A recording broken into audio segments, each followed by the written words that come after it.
Good morning, everyone. We are so glad that you're joining us today. We're super excited about this presentation. I hope you're all having a great day and you're warm. You're somewhere warm and not wearing 14 layers. Um, anyway, so welcome. Today we are talking, it's the next in our series of Pathways to Well-Being. And we are going to talk about mindfulness and how to develop a practice, what you need to do with that. And for that, we have Lydia Chuck with us, and she is going to not only talk to us about mindfulness, we're going to get a special treat with the sound bowls at the end. So with that, I'll pass it to you, Lydia. And welcome, everyone. Thank you, Desiree. I appreciate that. Thank you for the warm welcome. Hello, everyone. Thank you for being here today. It's been a minute since I've had an opportunity to come and facilitate a Pathways session, and so it's always nice to be back. I'm just going to pin my presentation here.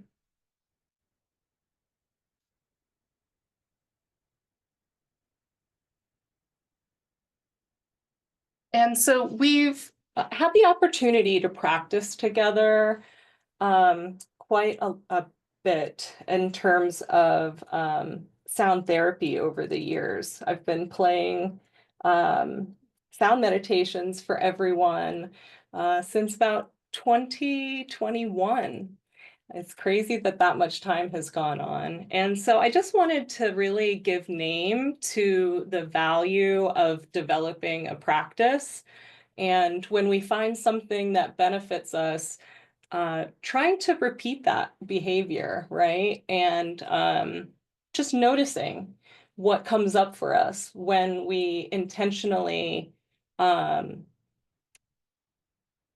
try to engage our mindful thinking on a regular basis. And so I thought it would be a good opportunity to do another sound bath, give everyone another opportunity to practice, and we can chat about some resources and some skills in order to best accomplish that.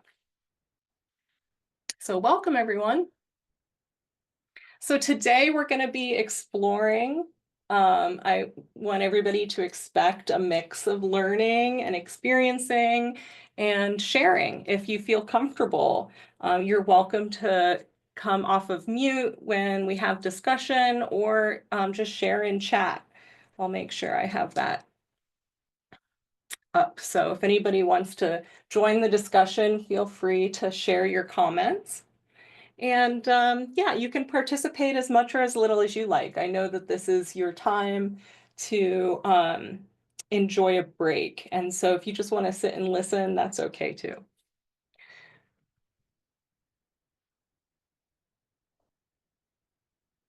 So I always like to start, even my meditations, I like to start with a definition of mindfulness from Jon Kabat-Zinn, who is the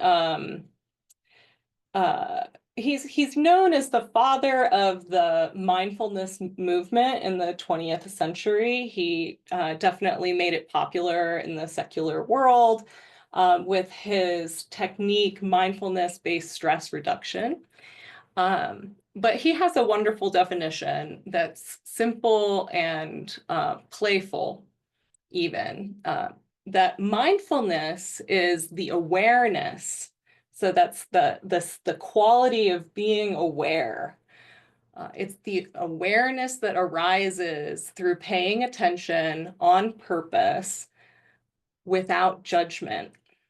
And what that means without judgment is trying not to attach a positive or a negative value to something, just simply noticing.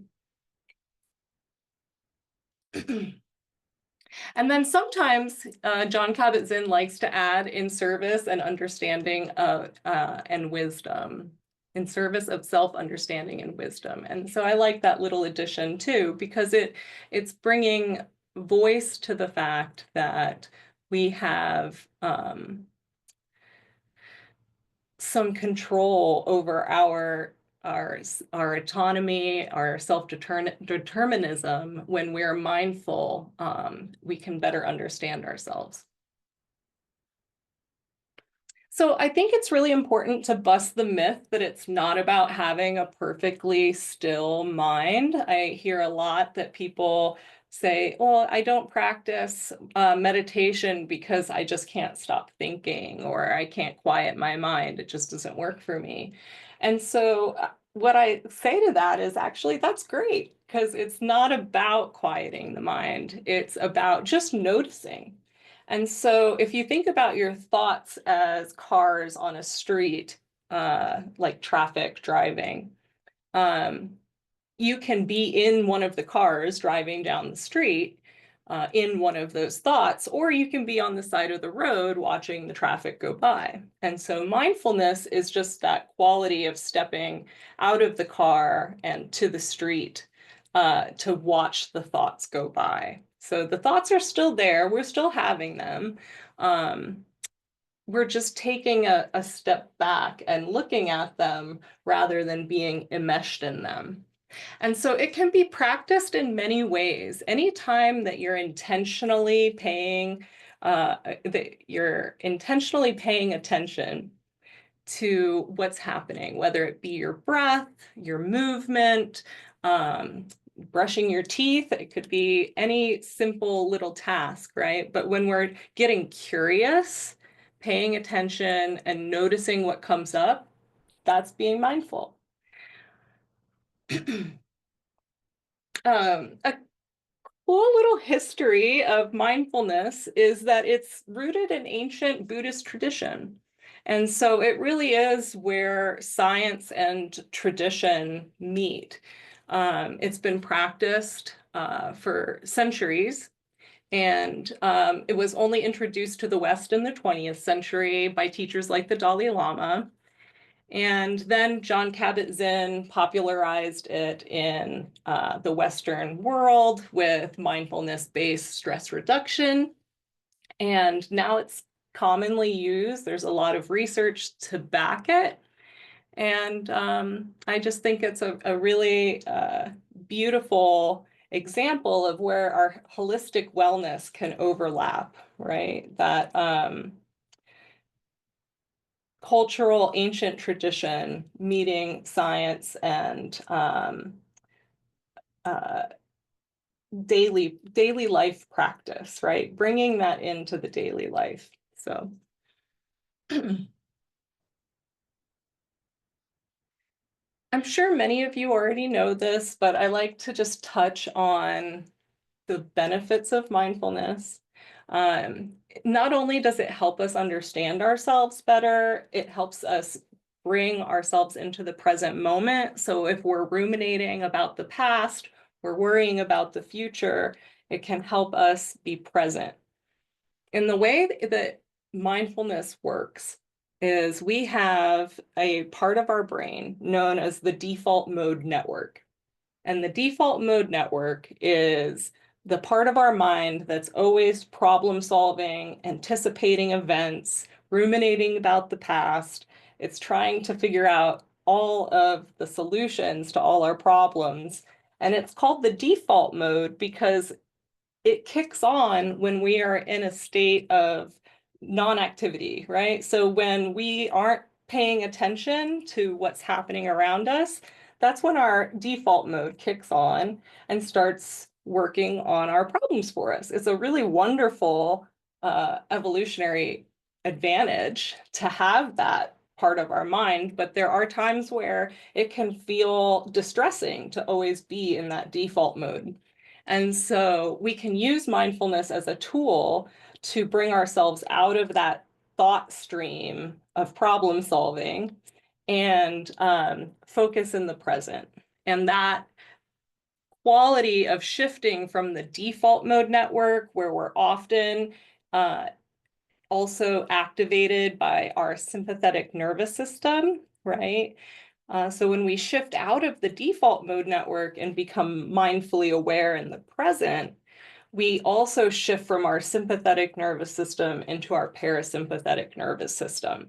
And that parasympathetic nervous system is where our bodies naturally rest, digest, and heal themselves, right? Just by the natural quality of taking on nutrients and cells dividing and so on and so forth. And so you can notice a reduction in stress and anxiety, enhanced relaxation, maybe some mental clarity.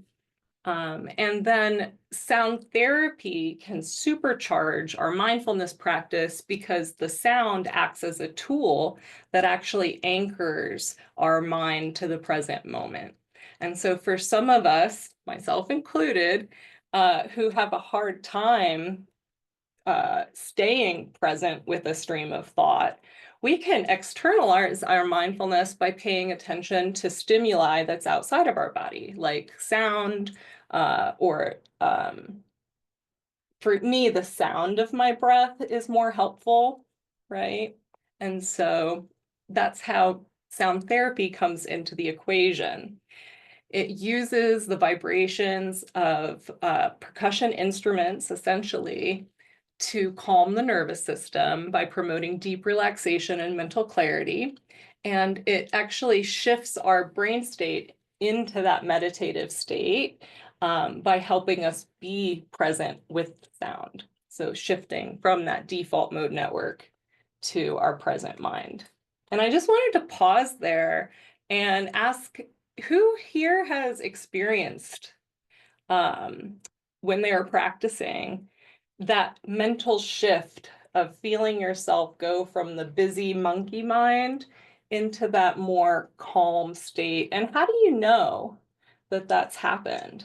Has anybody had that experience? Feel free to share in chat.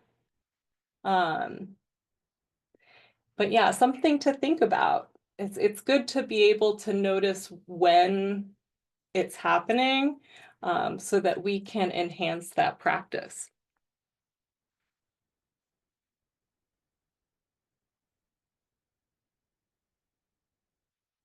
Again, if anybody just wanted more information, sound therapy uses vibrational instruments, and it actually does transition our brain state from the active beta state into a deep relaxation or a theta state.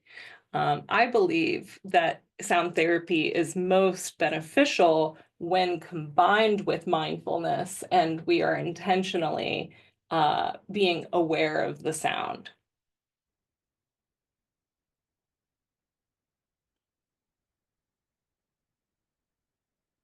So I want to pause here, and I'd like to start looking at sound therapy as a tool to practice mindfulness, which is a behavior. And being a health behavior coach, I'm always really interested in how people activate on practicing a new behavior. And so with that, I'm curious, who here is interested? Is anybody interested in setting, let's say, a SMART goal around practicing mindfulness on a regular basis? And while we're thinking about that question, I'm seeing some thumbs ups. That's awesome. I see some comments in chat. Yes, I feel I check out and lost time, whether a few minutes or hours. I can tell I can't tell until I look at the clock. Right. And so there's this state of being consumed with what you're doing to the point of checking out from the time, right? I love that. Thank you for sharing that, Terry. It looks like Sarah says, yes, you just feel lighter, muscles more relaxed and more focused. And so I'm hearing you can feel in the body, there's actually a physical response, noticing any gripping or tightening begin to loosen. That's really good feedback.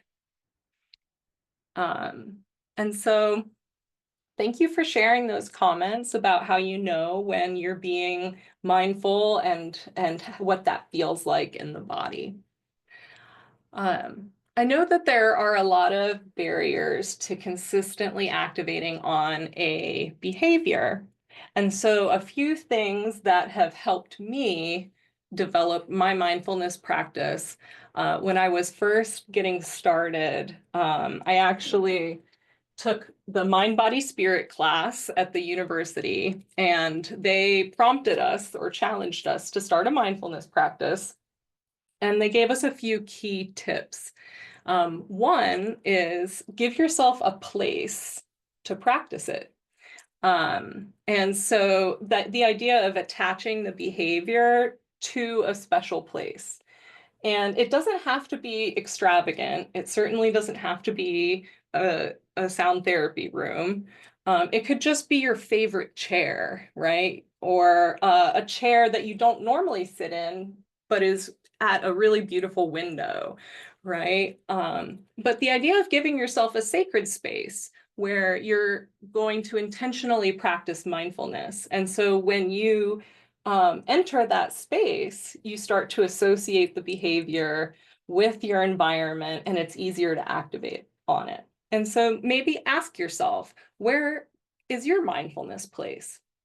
The other thing that they recommended for starting the practice is if you have the resource of a bell, it doesn't have to be a singing bowl, it could literally be anything that makes sound, really. But the idea of chiming the beginning of your practice and chiming the end of your practice. And so that's what got me started. I would use a little singing bowl just like this, and I would chime it when I started meditating. And then when I was finished, I would chime. And I started to notice that I associated the sound of the bell with the relaxation response. And it was kind of like a Pavlov's dog moment where I was like, wow, there really is something to signaling to the body with sound that now it's time to relax. And over time, we develop this association so that when we hear the sound, that relaxation response begins. And I'm curious if anybody has had that experience where you start to associate one behavior with your environment, and you get cued in to doing that thing when you hear a certain sound or you see something. And has anybody had that experience with their meditation practice? So those are a few little tips that really helped me in the beginning, but I'm curious, there's a lot of wisdom in this room. What helps you practice mindfulness? Is there a set cue? Is there a certain time management technique, or what helps you activate on that? Some common barriers that we all experience, myself included, is feeling like we don't have the time, that we can't quiet our mind, or that it just doesn't work for us, that for some reason we're inherently bad meditators. As somebody who has ADHD, I definitely felt that way for many, many years. Um, and I think it's important to meet ourselves where we're at and recognize that we're not going to start out by sitting for 60 minutes on a meditation cushion. And so start small, even 1 minute a day, even 3 breaths, right? I'm going to take 3 intentional breaths at the end of my lunch break, right? Something very actionable and achievable for where you're at and where you're currently in your practice. If we're not practicing at all, taking a few intentional breaths is a really big improvement, right? And so just seeing the value in those small steps over time. So I have a great comment from Sarah. We found a nice time alarm that we set in the afternoon that we can all hear in the office and remind us to move, drink some water, and take a deep breath. I love that. what a good external cue in your environment to catalyze those wellness behaviors. I really appreciate you sharing that tip. So,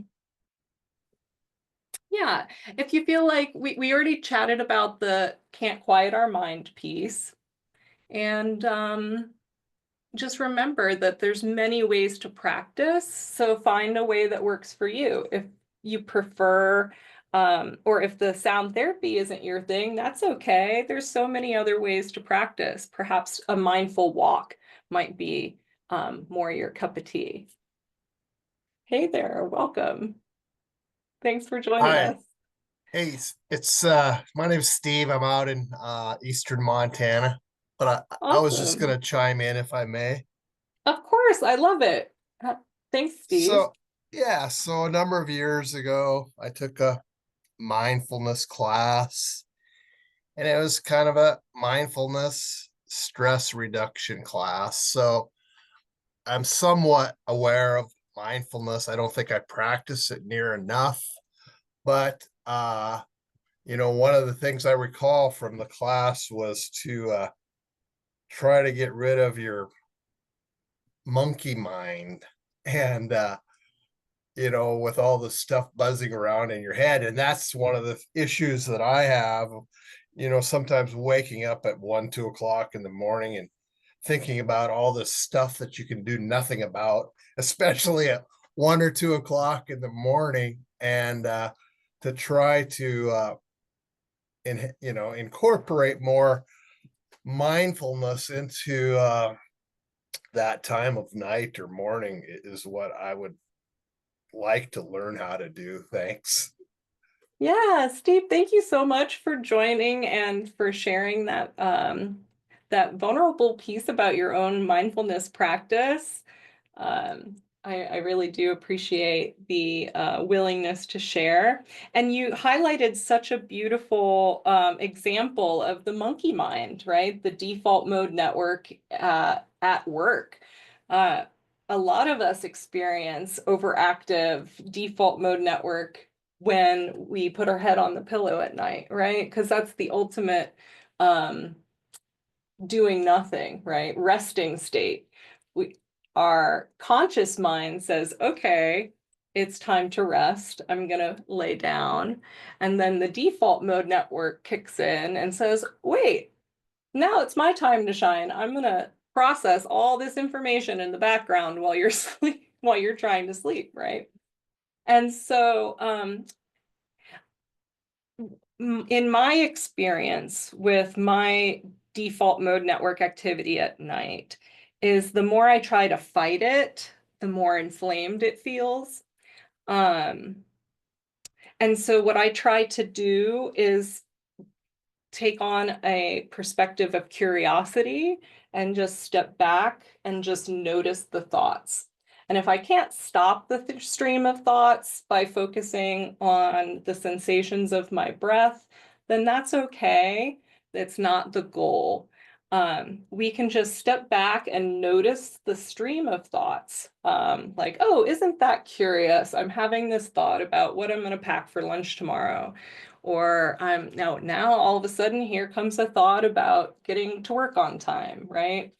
And just depersonalizing the thoughts by stepping out of the narrative and just watching them go by and knowing it's not a good thought, it's not a bad thought, it's just a thought, and now it's gone. And that can sometimes help quiet that default mode network or that monkey mind. So thank you again, Steve. I appreciate that. Where in Eastern Montana are you? I used to live in Plentywood. You can share and Oh, chat if you'd like. yeah, I live in Wolf Point. I'm working in Oh, Poplar. I work for Fort Peck Community College out in amazing. Poplar, and I have a place up at Fort Peck too. So I'm kind of pretty much eastern Montana I roots. Yeah, love it. yeah. I love that side of the Not too far from state. Plentywood. Yeah. Hopefully I get to go back up to that eastern corner. So let's carry on Thanks here. for your comments. I was just commenting back to you. That's why I was delayed in my unmuting and replying back, but thank you, Lydia. You're very welcome. Thanks for your engagement.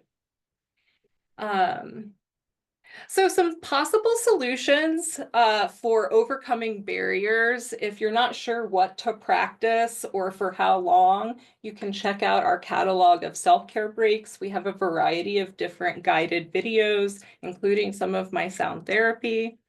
And you might want to try habit stacking. So if you notice that you are activated before meetings, maybe habit stack after a meeting, I will take 3 breaths, right? Because the meeting's going to happen. And so the meeting becomes the cue for the behavior. And then just give yourself permission to be imperfect and know that it's not about perfectionism, doing it every single time. It's about doing it as much as we can consistently over a long period of time. And it's okay if we miss days, and it's okay if we fall away and come back. It's all just about that recommitment and being okay, giving ourselves permission to go through that process. So I'm curious, before we get started on the sound bath, and we have an opportunity to practice and experience the relaxation, I'd love to hear from you. What has worked for you in building new habits? And if you have any particular advice or experiences around starting a mindfulness practice as a behavior change, we'd love to hear what worked for you. What the times that you were successful, what helped you be successful? And if you feel comfortable, what challenges have you faced? And then, do you feel as though sound therapy might be able to help you stay consistent? Just a few discussion questions. And while we're waiting for a few responses, I'm just going to step off camera and switch my mics for the sound therapy. Feel free to think about those questions and share in chat.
All right. Oop, my camera got lost trying to follow me.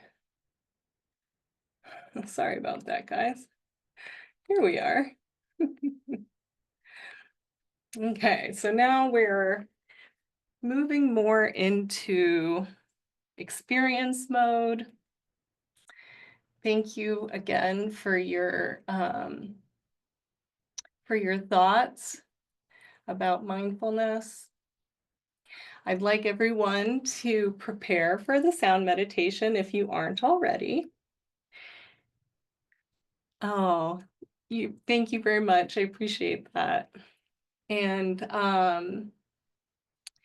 so some things to consider when preparing for the meditation. Give yourself this opportunity to turn the lights down, find yourself in a relaxed position.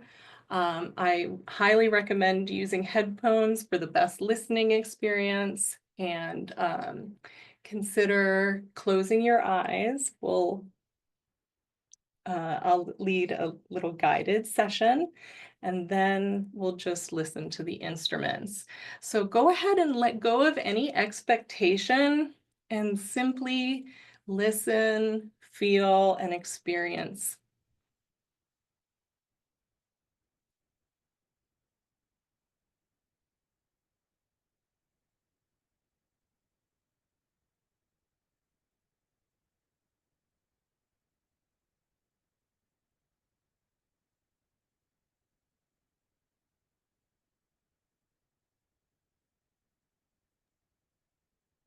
Lydia, Yeah. Lydia, Yeah. I cannot hear this anymore. Not working.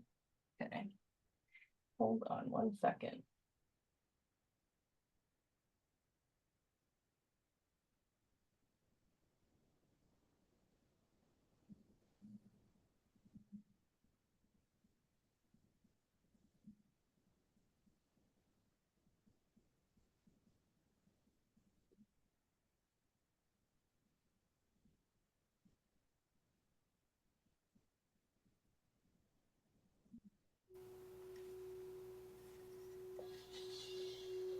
Thanks, Desiree. How about now? Okay.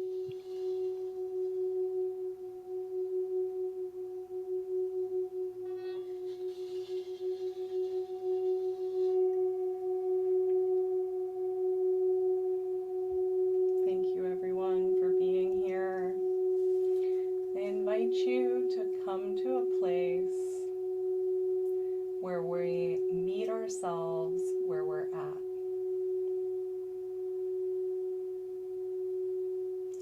Imagine greeting yourself in this moment.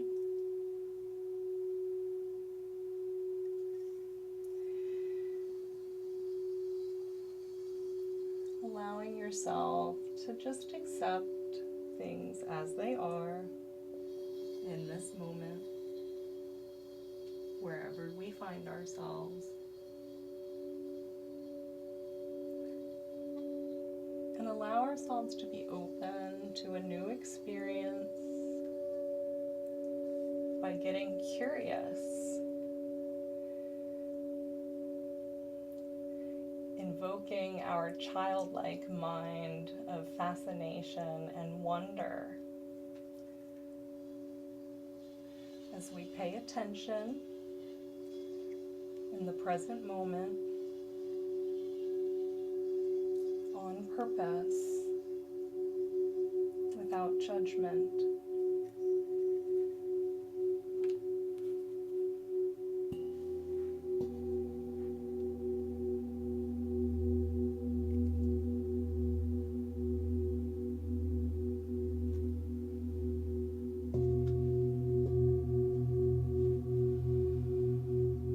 Noticing when the mind wanders and knowing that that's okay, that that's part of the practice. The mind will wander, will become distracted. The monkey mind will switch back on, and that's okay. Just noticing when that happens, acknowledging the thoughts that come up or the distraction, trying not to attach a positive or negative value, and just letting it go.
time, this time kind of shrugging things off with the body as we sigh.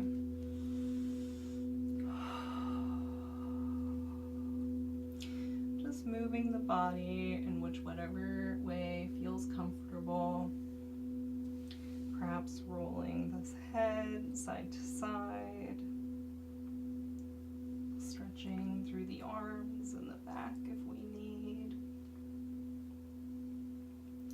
Just positioning the body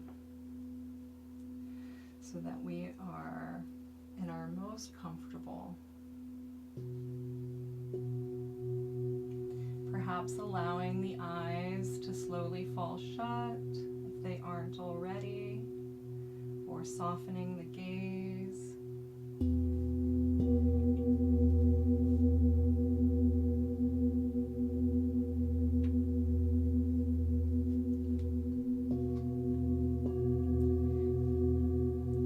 When you feel ready, bringing our focus back to our breath as we begin to use the breath as a tool to stay present in the moment.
chime to slowly bring you back.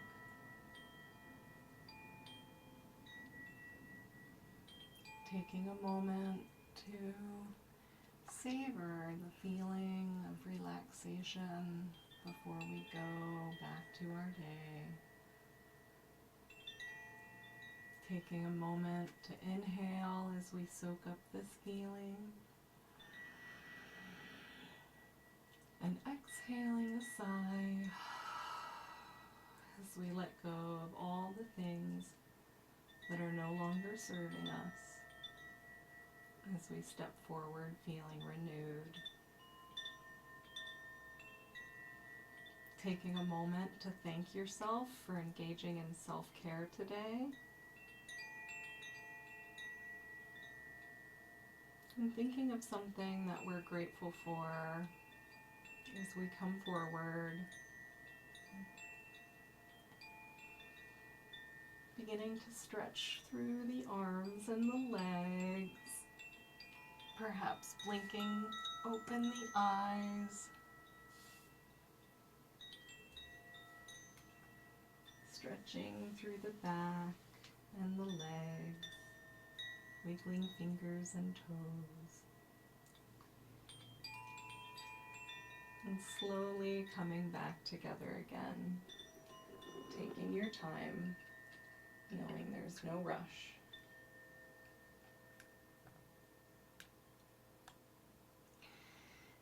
I know we just have a moment, but I wanted to take a quick second to check in with ourselves. And what's one word that describes how you feel right now? You can share in chat as you leave, and as you click the link to go take the evaluation in our portal. Just share that one word that you're feeling right now. And know that if you ever need to access that word again, you're only ever a mindful moment away should you need it. And so, what else did you notice? If you'd like to come off mute and share your experience, you're welcome to, but I also understand sometimes it can be hard to share when we're so deeply relaxed. But just know that I am here for any additional questions or thoughts that you might want to share. And otherwise, thank you so much for taking time out of your day to walk this pathway to well-being with me.